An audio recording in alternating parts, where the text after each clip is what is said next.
النداء تفز بالمرام فلبي النداء تفز بالمرام۔ ہمارے پاس جو کچھ بھی ہوتا ہے، ایک انسان کے پاس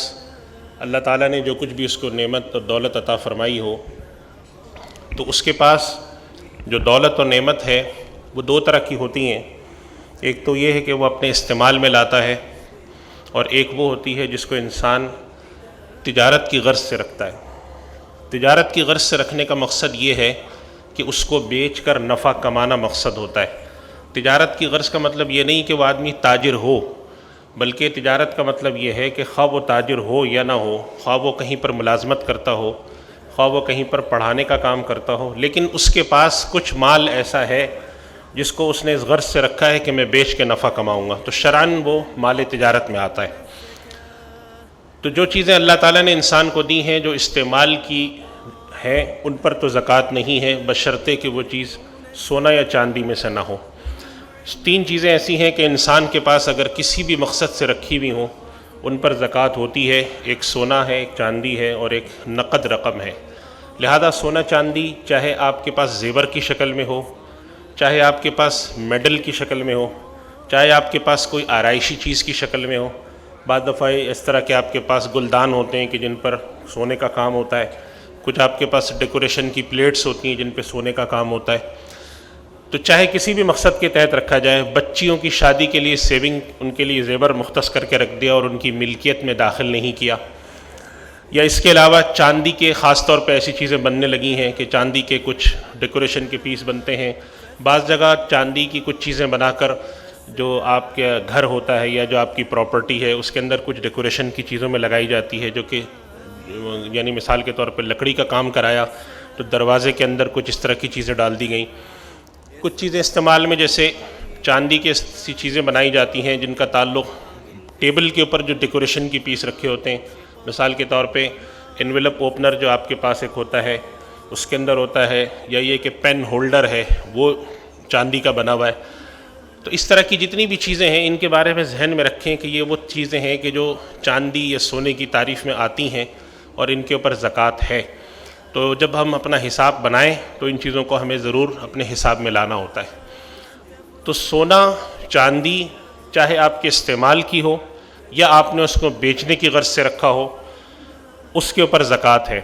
نقد رقم آپ کے پاس اگر موجود ہے، نقد رقم آپ کے اپنے استعمال کی ہے کہ آپ نے بینک میں ایک اکاؤنٹ کھول رکھا ہے، اس میں آپ کی تنخواہ آتی ہے، آپ اس میں سے استعمال کرتے ہیں، یا یہ کہ آپ نے کچھ پیسے بچا کے رکھے ہیں کہ مجھے حج کرنے جانا ہے، یا یہ کہ پیسے بچا کے رکھے ہیں کہ بچیوں کی شادی ہے، یا یہ کہ پیسے بچا کے رکھے ہیں کہ مجھے 2 سال بعد پلاٹ خریدنا ہے، یا 2 سال بعد گاڑی خریدنی ہے، یا اپنے گھر کی مجھے 2 سال بعد 6 مہینے بعد سال بعد رینوویشن کرانی ہے۔ اگر اس مقصد کے لیے بھی آپ نے پیسے جمع کر کے رکھے ہیں اور جب کٹ آف ڈیٹ آتی ہے زکوٰۃ کی، مثال کے طور پہ رمضان کی پہلی تاریخ رکھی ہے اگر کسی نے زکوٰۃ کی، اور اس موقع پر یہ چیزیں موجود ہیں تو زکوٰۃ اس رقم پر بھی آئے گی۔ لیکن اس کے علاوہ جو استعمال کی چیزیں ہیں، مثال کے طور پہ گھر ہے، گاڑی ہے، تو چاہے آپ کے گھر ایک ہوں یا ایک سے زیادہ ہوں، گاڑیاں ایک ہوں یا ایک سے زیادہ ہوں، گھر کے اندر آپ نے اپنی چیزیں رکھی ہوتی ہیں، آپ نے ڈرائنگ روم سیٹ کیا ہوا ہوتا ہے استعمال کی غرض سے۔ اسی طریقے سے آپ کے پاس اگر جواہرات ہیں، ہیرے ہیں، ڈائمنڈ ہے، خالص موتی ہے، پرل،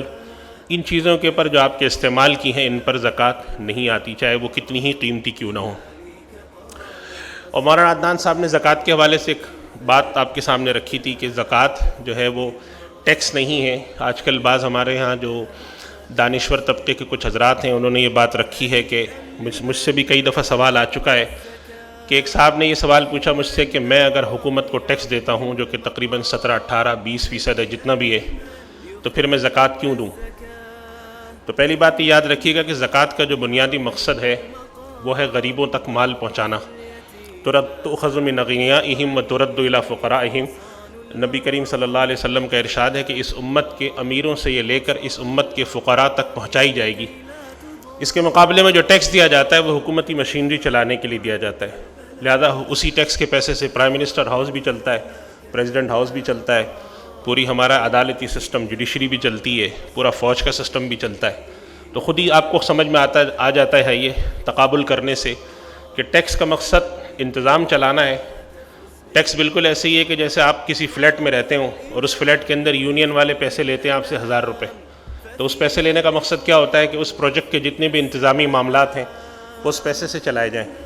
اسی طریقے سے جب کسی ملک میں آپ رہتے ہیں تو ٹیکس دیتے ہیں تاکہ اس ملک کے انتظامی معاملات اس پیسے سے چلائے جائیں۔ تو ٹیکس کا مقصد انتظامی معاملات ہے، فسکل مینجمنٹ ہے، ایڈمنسٹریٹو مینجمنٹ ہے۔